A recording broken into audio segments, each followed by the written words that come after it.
Ubangiji Allah ya ci kan wanda suka rasu a wannan maulidin. Allah Ubangiji ya gafarta musu. Ya sa su huta. Ya sa su yin cikawan imani. Mu kuma in namu ta zo Allah ka sa mu cika da kyau da imani.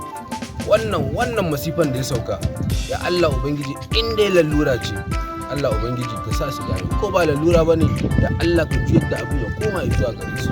Amin. Cika da fatiha. Allah Ubangiji ya sa wannan addu'a da muka yi da sauka zuwa kabarin su.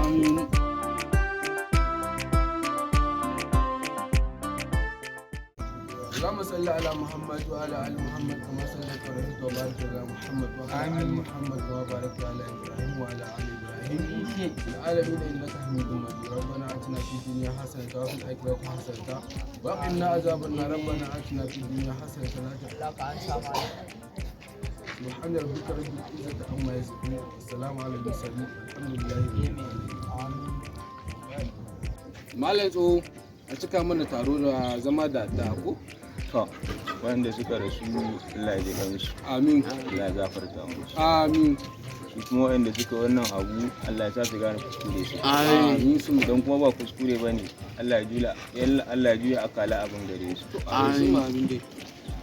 ربنا آتنا في الدنيا حسنة وفي الآخرة حسنة وقنا عذاب النار. Amin. سبحان ربك رب العزة عما يصفون والسلام على المرسلين والحمد لله.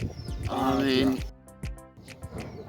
Malam ɗan yau, ɗana wanda nake alfahari da shi, zai kada mana tare da Allah. A magajin malam.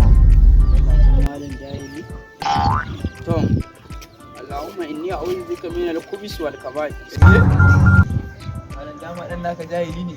Malam, dama yaron naka jahili ne bai san komai ba. Wallahi, kawai da ina kai.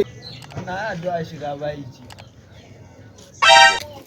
Mun furana kai dan gidanku abinda na ce abinda dama ka je ka koyo kenan a ƙasar Sudan State.